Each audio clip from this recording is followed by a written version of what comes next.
Date with a Debut is a Words and Nerds and Breathe Art podcasts co-production recorded on a Wagbical country. And I pay my respects to all elders, past and present, and extend that to any First Nations people tuning in. Always was, always will be, Aboriginal land. On with the show. I really liked the idea of writing it over the course of one day because you can be sort of cruising on along in your life thinking that everything is going okay, and then sometimes shit going sideways a little bit can spin you off into all sorts of directions. It sort of can shake you out of a complacency.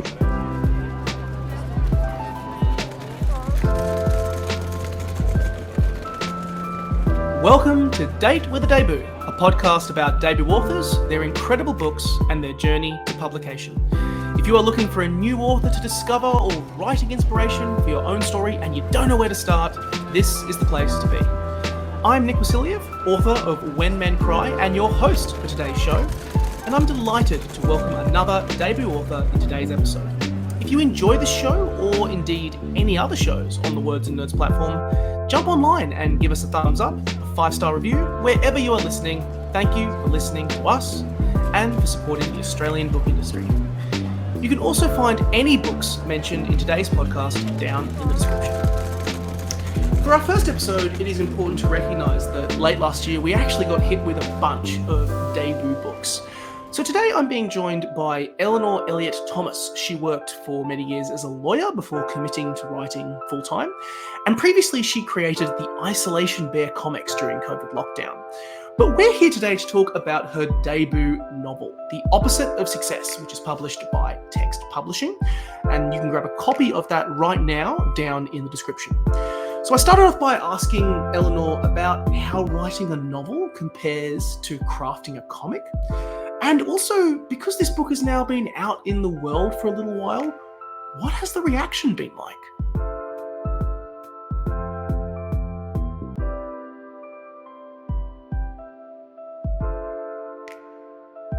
Thanks so much for having me. I am coming from the lands of the Wurundjeri people of the Kulin Nation. Normally with these podcasts, I like to, start by talking about your writing journey, how you made it to publication. But I got distracted in researching this by the fact that you've done a comic beforehand. I have, yeah. First question, the Isolation Bear comics. So Yeah. How does it compare, out of curiosity, having done a book to doing a comic? Or is it all just still feel like the same process? Oh, no, it's very different. So the comic was just something that I was mainly doing during the very early stages of the COVID-19 pandemic when we were all locked down. I just kind of started it as a bit of a distraction creative project, I guess. So I was doing a little comic, like a little short comic every day for the first month or two of the pandemic. And that was, it was quite it's a very different process because you're using kind of the images, not just the words, to kind of express and make jokes. It's kind of gives you like different options to just writing, I guess. I found that I really enjoyed it actually. Writing I also enjoy, but I guess it's a much longer term project. So it was quite fun. I'd do the comics, I'd write them in like one day and put them on the internet, and that was it. They were gone. Whereas the book, obviously you cannot write a book in a day unless you're, I don't know, Stephen King. God, we'll imagine having the ability to write a book in a single day. I love that you made the jump from doing comics during lockdown over to writing books and doing it in a full-time capacity. And we have a small benefit because normally with these podcasts, I usually am talking to an author just before the book comes out. But the benefit of you being the first episode this year is that Opposite of Success has been out for a little while. We were talking a little bit about it before we started recording, that it is a weird feeling to have a book out there in the world. And I want to poke you a little bit about it. How does it feel? Are there any funny stories about you've suddenly walked into a random bookshop in, I don't know, Japan somewhere, and all of a sudden there's your book right there? I haven't had that. Fortunately, I have not been swanning around internationally since the publication of my book just yet. But I have certainly have spotted it in bookshops all over Victoria where I've been, and it is always without exception, gives me a little thrill to see myself on the shelves, like next to these, heroes and people that I've been reading or admiring from afar for a long time. So that is definitely a very exciting experience. Yeah, I mean, it's a funny process writing a book, because there's all this build up to it. You write a book, you think, oh, maybe I'll get published, and then you get a publishing contract, and then it takes like, I don't know, a year. It took me a year from contract to publication, but that's quite fast. Can take much longer. The book comes out, it's like the biggest thing in your life. But then for everyone else, it's just like one more of like 20,000 books that are coming out in that 6-month period. So it's like a weird thing, whereas it's like the biggest thing for you, but not necessarily for everyone else. So it's a bit of a funny process in that way. But also, I mean, mostly it's been just like completely delightful. It's so amazing that I've got this book that is out there in the world that people can read. Anyone can read it. It's these strange things that I, wrote in the privacy of my own little office in my room, and now it's out. And now it's out there in the world for anyone to read. It's like sort of having your diaries out on shelf. Not that it's not a biography, but it's definitely like it's a strange and new process for me, and it's been very fun and exciting and a strange and interesting experience. Have you had anyone be like, I'm Laurie? You've nailed Laurie. Like, that's me. A person who like a reader has come up to you and said, that is who I am. I feel seen. Has it made you go on, oh God? Well, there's definitely, I've definitely had people find her a very relatable character, because she's like a mother of small children. She's kind of trying to balance working and mothering, and is like going a little bit insane in the process, which I think is an experience that many people with young children that are not getting enough sleep at night and are trying to, do like a million things at once, have experienced. So I've definitely had feedback that she is a relatable character, but I've also had feedback so that my book's got two main characters. There's an Alex and a Laurie. Yes. Laurie is probably more like obviously relatable character. Yes. She's like, but I have had people say, oh no, I'm a real Alex. Like, so it's I guess it depends on the person.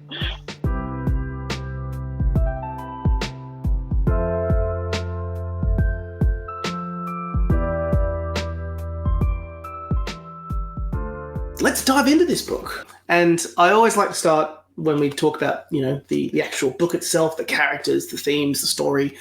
I always want to hear an author's 1-minute pitch.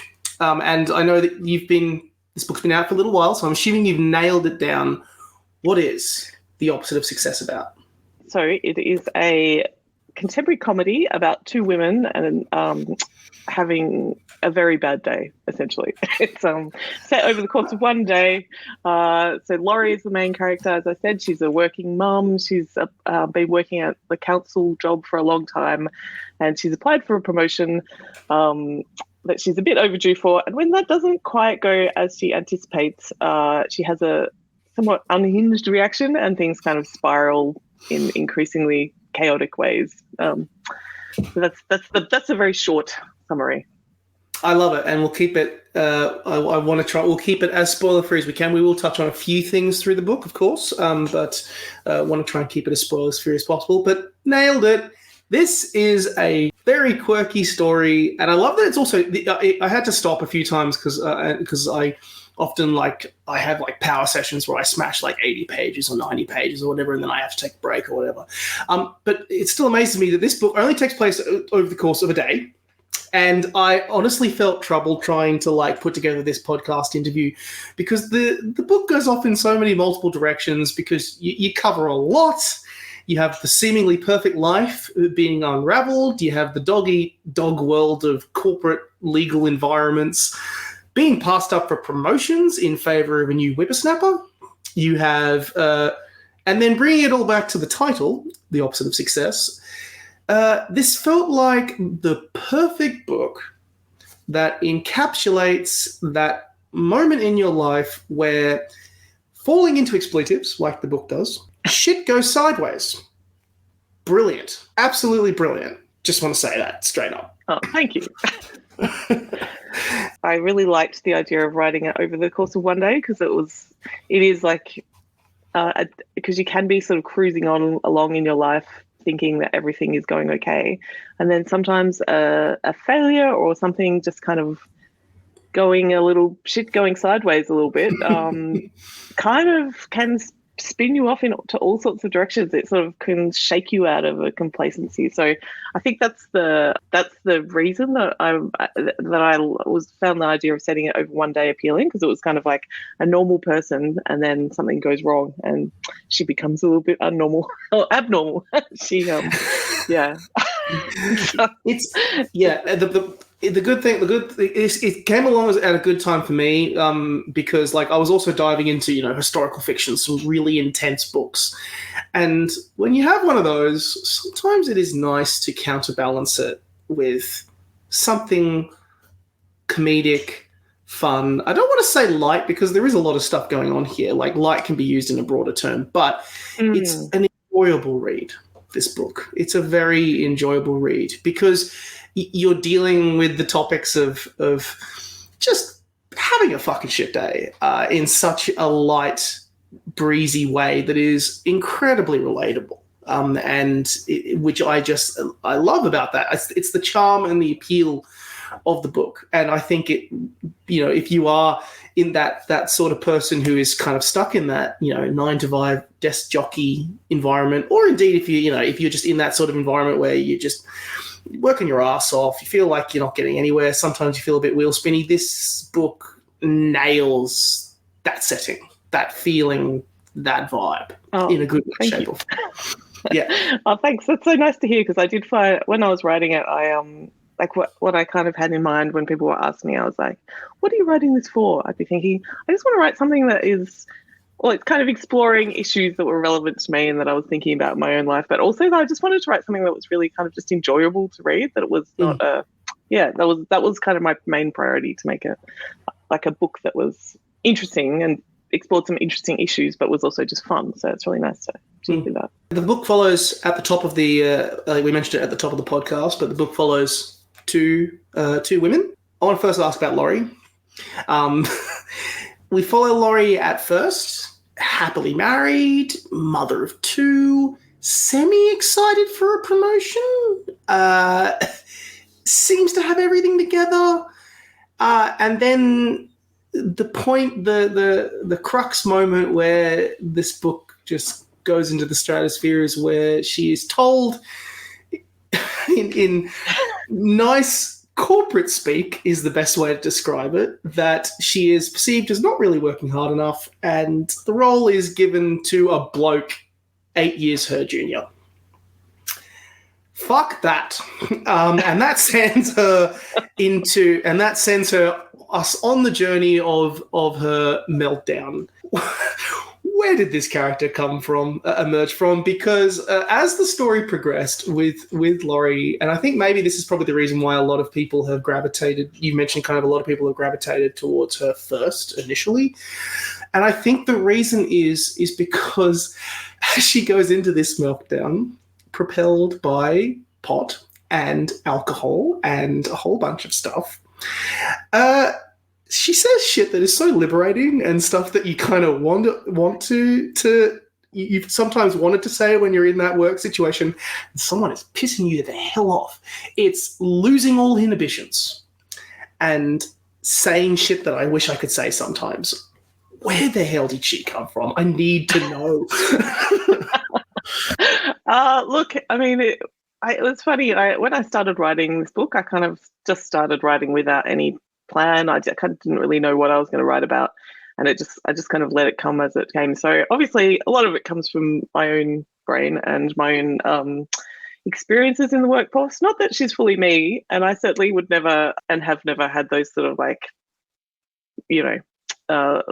really truly unhinged moments of letting it all out there. But I definitely, that idea of kind of being in a job and just sort of like doing your job and feeling like your job always wants more from you than you're able to give it, particularly when you've just got other stuff going on in your life, as everybody does, whether they've got kids or not. Or, I mean, it's particularly like becomes very hard to manage when you've got like small children who like wake you up all night and wake you up in the morning and then need every second of your attention when you're not at work.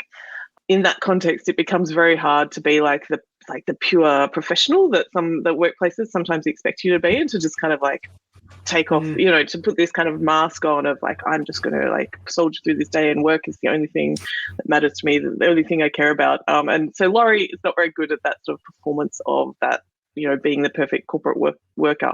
And that's definitely something that came from my own experience. Her subsequent kind of like more sort of meltdowny response, when she kind of goes like pretty nuts in various moments of this book, are a little bit more like, it was sort of like something I was just kind of having fun with. Like, I've certainly been in situations at work where you kind of have to you're having these crazy thoughts, or like perhaps not entirely pleasant like responses are going on in your head to what your coworkers might be saying, but you dampen it down because you're a professional. But in this case, I thought, oh well, what the hell? I'm gonna let Laurie say all that stuff. Like, let the mad witch out and see what happens. I found this so liberal. Like, that's what I think is the appeal of her, because it's just, again, sometimes you do want to let that shit out, and obviously you can't in that setting. So to have someone just say it, is freeing. It felt just that sense of just no filter at all, just screw it. Yeah. It can be quite a liberating feeling. Contrast that with Alex as well, who a friend of Laurie, and a struggling film documentary maker who, we won't go into more detail because then it kind of leads to events at the end of the book, which I won't get into more detail about. She's a bit more, I don't want to say like she's not as like out there, but a bit more like the field, a bit more, there's a lot to examine and unpack there in terms of what she is trying to achieve. Tell me a little bit about writing her, especially in comparison with Laurie. Yeah, well, she was a character that I wrote, when I started writing it, I started with Laurie, and I got, I don't know, maybe 20,000 words, 30,000 words in, and then I decided, I kind of need a different perspective here as well. And I started writing Alex, and it took a while for her to take shape. When I was writing, I was kind of like figuring out as I was going what kind of person that she was. And I realized that I wanted to write a character that was that had the same sort of values as Laurie in a lot of ways, but who was just choosing to live a very different kind of life. Because yes, part of what I guess I was exploring with this book is that idea of there are so many different things that you can do with your life, and different places to put your energy in your life, and different choices you can make about what you prioritize, and how you relate to the world. Like, Laurie is she wants to be liked. She's this very nice kind of character. She's funny. Alex, on the other hand, is a bit more of like, she just doesn't give a fuck. She is who she is, and she's less overtly trying to be liked by people. And so I was kind of interested in exploring how that character would kind of interact with the world and various situations compared to the Laurie character, I think. Although Laurie, as the book goes on, kind of loses a bit of the wanting to be liked and going into pretty crazy places. But so I just wanted to write two different characters who might have the same sort of basic values, but who would just living different lives, and kind of explore those different ways to be in the world. They also culminate in similar spaces as well, but also the work setting is very, very different as well for them. So I kind of found that there was a universal connection between them, because obviously, I mean, I don't want to say, I mean, Alex, technical terms, are creative, being this filmmaker and all of that stuff, and she's really been struggling with putting this film together that she's been working on, and that can also that sort of environment leads to a certain personality, but you still come across the same obstacles and the same crap, and okay, well, I'll try and keep it as spoiler-free as I can, but this book culminates in a perfect storm of an evening where this story culminates. You throw in a mining billionaire, you throw in a love affair, you throw in bold fashion choices, you throw in alcohol, pot, and a bunch of other stuff, which I will, again, keep spoiler-free. And it's not very often that we see all of this crap play out, again, over a day.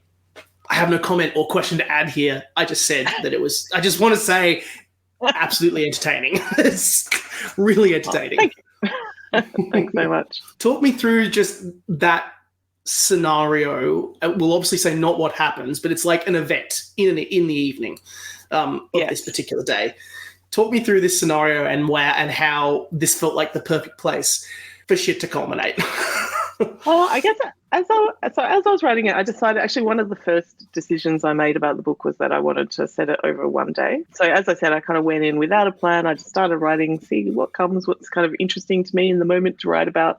And then I wrote these two characters, and then I wanted their stories to be quite intermingled, and I knew that I needed to finish the day with something. So I guess the event at the evening is a kind of a way of bringing the stories of Laurie and Alex together, and also applying a lot of pressure to both of them, because it's I think that's always an interesting thing, to take a character and kind of establish them and then see what happens when you put them under pressure, when things go wrong, see how they respond, because I think it's something that happens in real life, that when you can be living your life in quite a not necessarily a very reflective way. You're just kind of getting through the day, moving forward, just putting one foot after the other, just kind of surviving. But then when things go wrong and you are under pressure, that's kind of the times in your life that you kind of step back a bit and think about what you're doing with your life and what choices you're making, and kind of it just opens up a lot of kind of interesting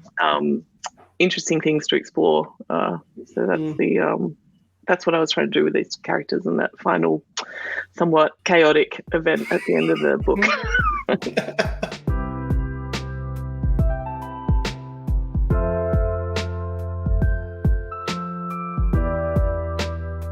This is actually a pretty good segue, because I think the crux of it was how important failure is.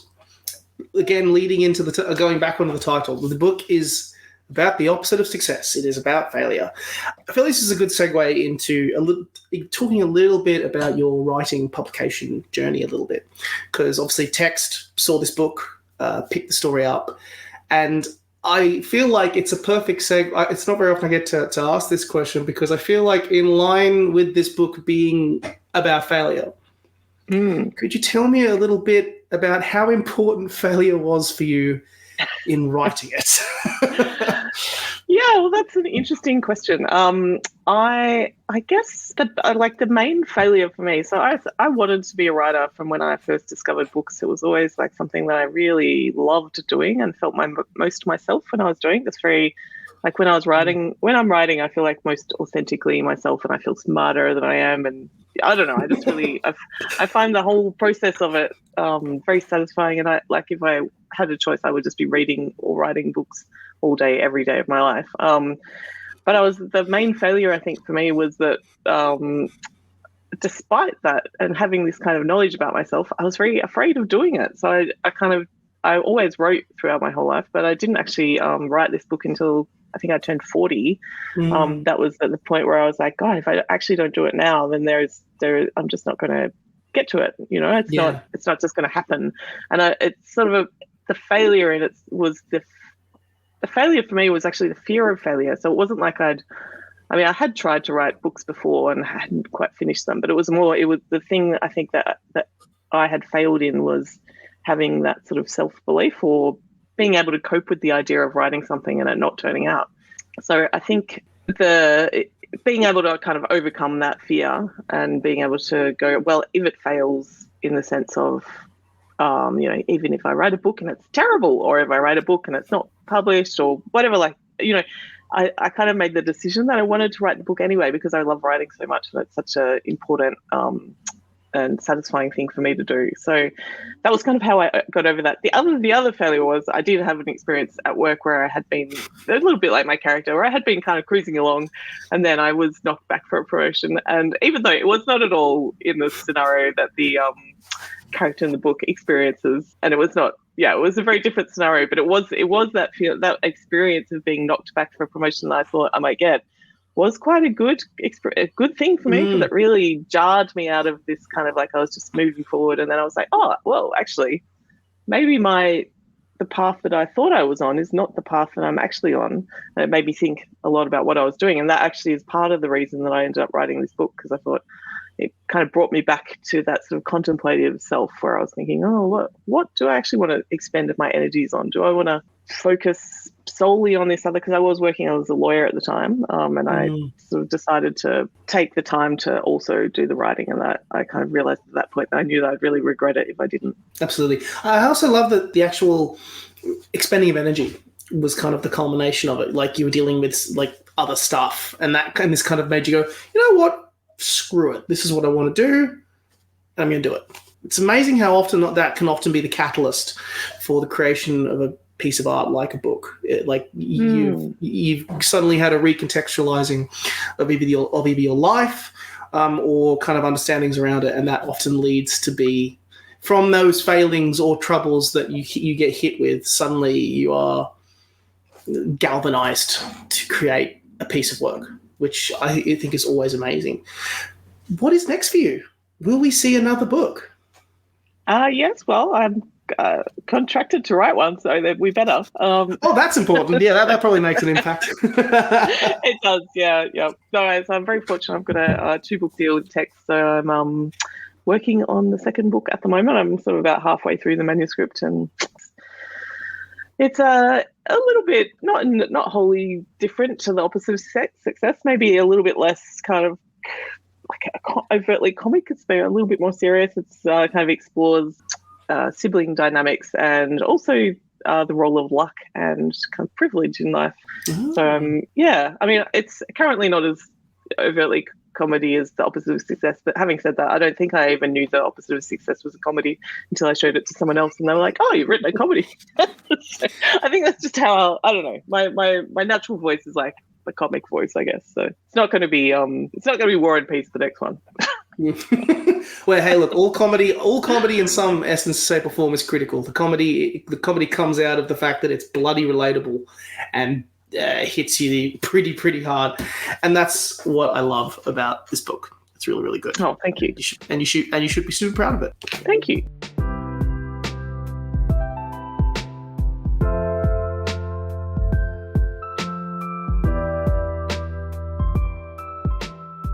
We'll finish off with the last part of the podcast, which is a rapid-fire question part of the date. I'm going to hit you with a bunch of questions, and you just give me the first answer that comes to your head. But I did give you a little bit of pre-warning with the first two in terms of books and things that you've been reading and enjoying. You mentioned that you love to read. If you could do that full-time, you would. Amen to that. That is the goals of life. So I'll hit you with the first question. What is your favorite book that you have read in the last 12 months?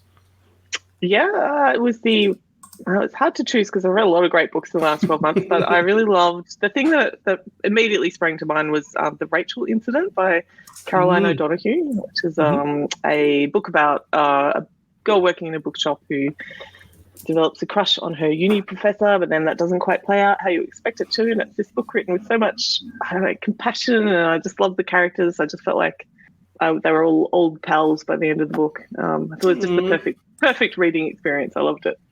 Oh, that's so sweet. And also kind of, look, books set in bookshops. Easy. Yeah. Winner. They speak to me. They do.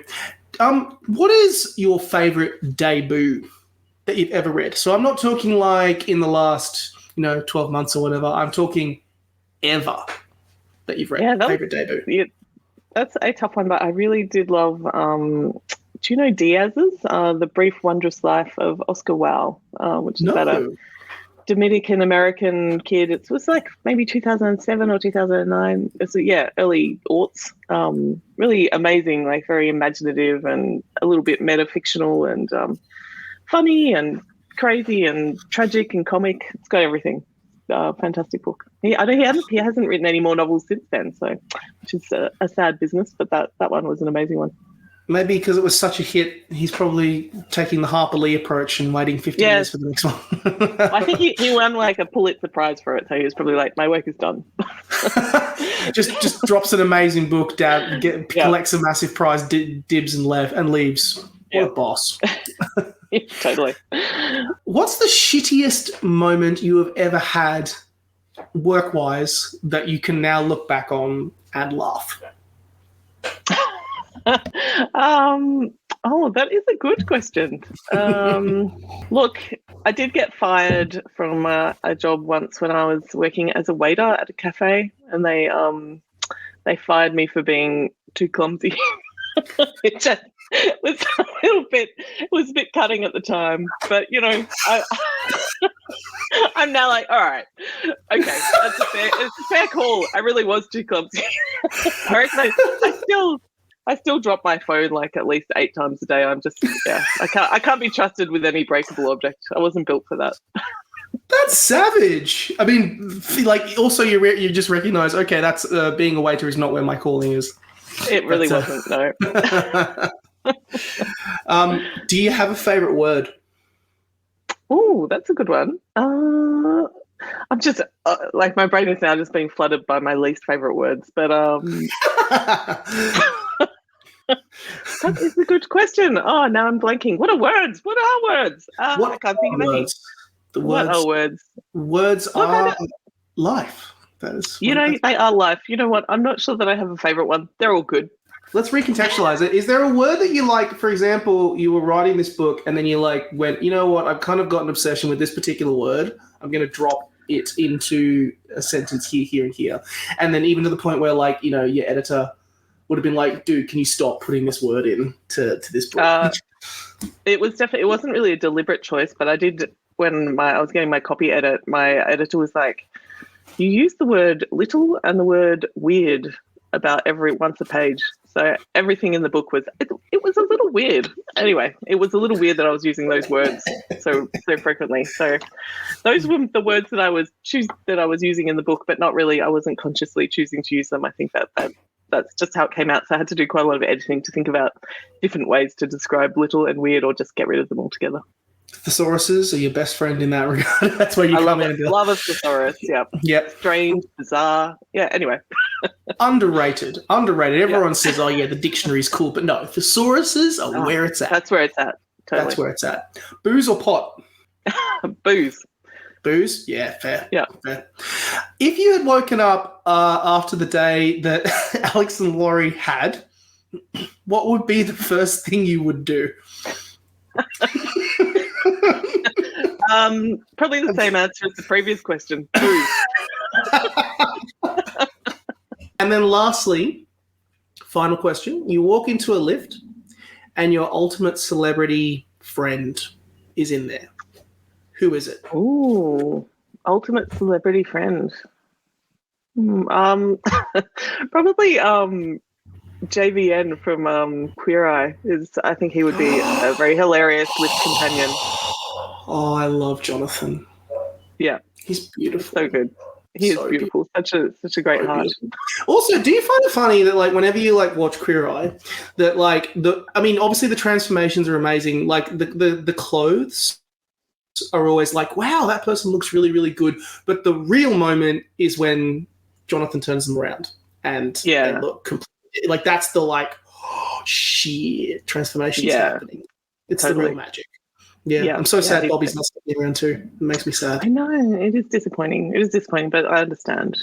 He was doing a lot of work for, not much glory, I think. But. No, that's true. But yeah, absolutely love JDN. That's a great answer. Please, yes, please. I could honestly chat all day, but I know that you have a second book to write and a second manuscript to complete. So I will simply finish off by saying to everyone who is listening, get yourself a copy of The Opposite of Success. It is the ultimate fun comedy novel. I'll use comedy in abbreviations because you say comedy is just your writing style. It is a fantastic, awesome, relaxed read about a day that goes completely off the rail. And it's the book that you didn't realise that you needed. Eleanor, it has been so much fun. Thank you so much for joining us today. Oh, thanks so much for having me.